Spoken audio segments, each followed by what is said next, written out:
Hello guys, good morning. This is the part 2 of our Osaka vlogs, and for today, we're going to line up for Pop Mart yung mga labubu.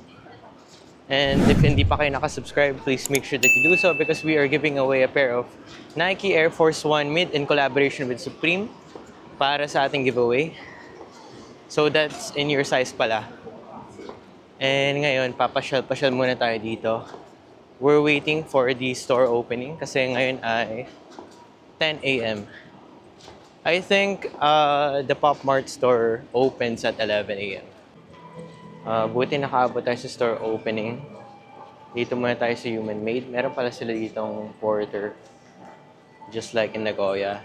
Of course, undercover Jun Takahashi. Ayan. And dito bawal mag-video. I'll just take some pictures for you guys.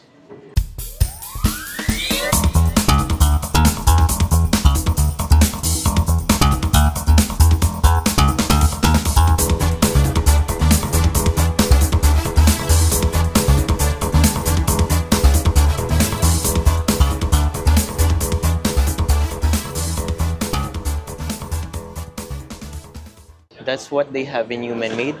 And mas maganda yung selection nila dito from last time na pumunta tayo.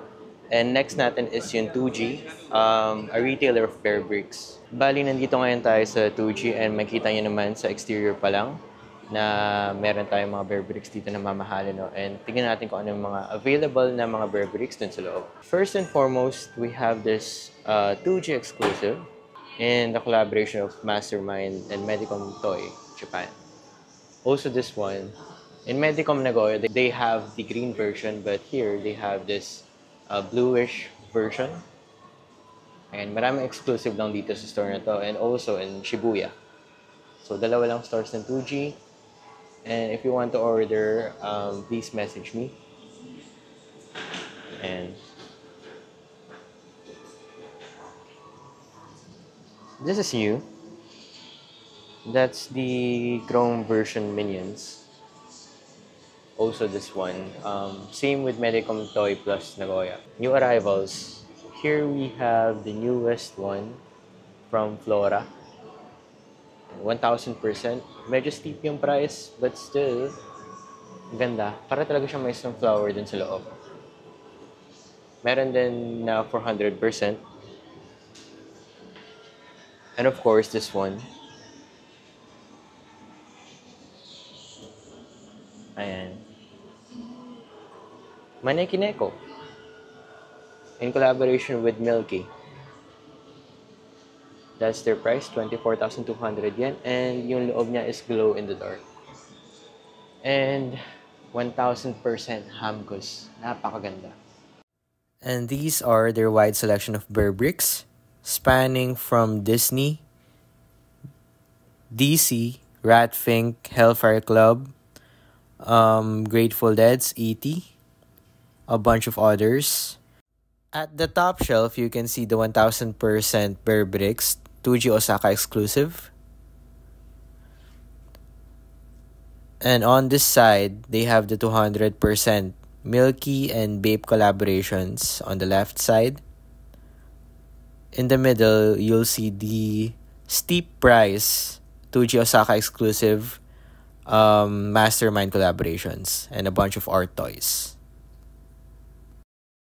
Still one of the best shops for shopping Bear Bricks, of course.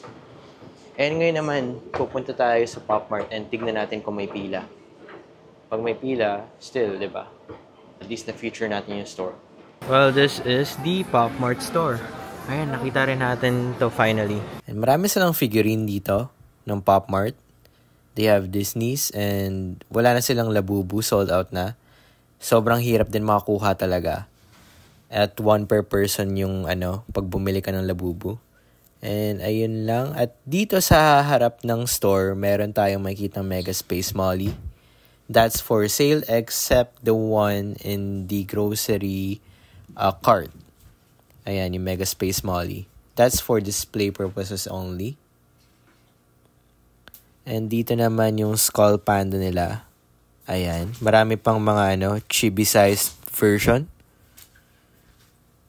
And Dimu, Tama ba, Dimu? Tapos yung maliliit na version ng Mega Space Molly, nandun pa rin. Baby Molly. Ayan. Meron din silang Mega Space Molly, yung 400%. Available at the back of the counter. Ayan. Pwede siguro kayong bumili na maramihan dyan. So, another set of figurines. Eto, lahat yan. And this one, Pino Jelly. Not familiar with the characters except yung Disney. Tapos dito yung The Monsters. Ayan, may labubo sila, yung mga maliliit lang. You can still get it. Kahit ilang box pa bilhin ninyo. Ayun yung nandun sa loob ng Pop Mart store. And ngayon, kakain muna tayo. We've stumbled upon another retailer which is Bait. Ayan, sa likod ko. And retailer din sila ng Bear Bricks. So maraming art toys dito sa building na to. Ayan. So unang-una sa lahat, dito tayo sa sneaker wall. And makita nyo yung variety of New Balances nila. Ayan. Napakaganda ng New Balance. Even Hokas. Nikes. Jordans. Ayan.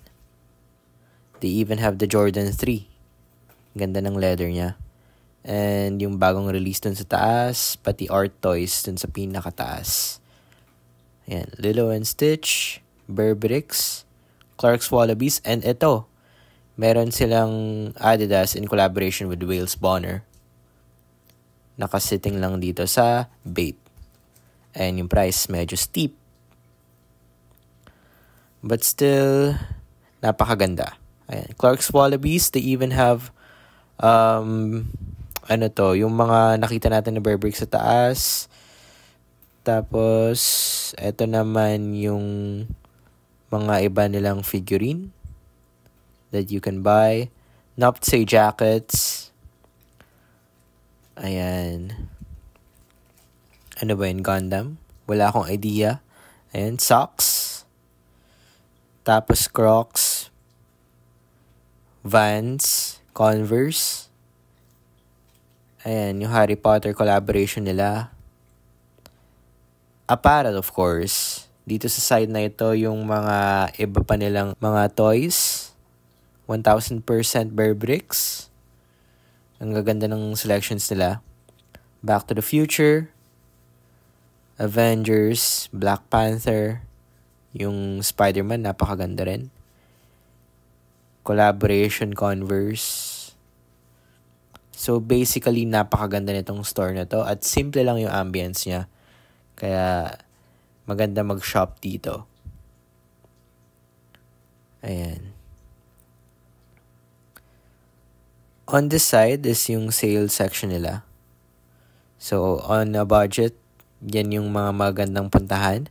Tapos, they have the Atom Man figurine. Atom Man kasi yung tawag dito sa Japan, sa Astro Boy. So, that's Bait. And napakaganda ng store nila. They have a mix of art toys, sneakers, of course, and then apparels. Ayan. So, kung gusto yung isahan na lang, diba? Hindi kayo makapili. Dito kayo pumunta. Okay, so nakalabas na tayo ng Parco and ang next natin is ASICS.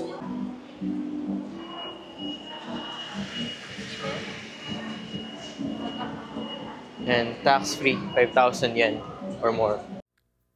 ASICS. So, ayan, merong new arrival dun sa kanan, a bunch of lifestyle sneakers, pati mga Japan exclusives na nandito sa store na to. Katulad nitong dyed rose na ASICS Gel Kayano. ASICS Gel Light, I'm sorry. Tapos meron din silang mga mules dito sa taas.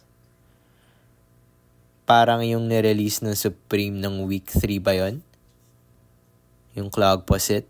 Ayan, another look regarding that mules. And ito pa yung iba nilang performance sneaker. Hindi ako familiar sa tawag pero ASICS is dominating the sneaker game right now. Kasi kita nyo naman, napakaganda ng mga selections nila.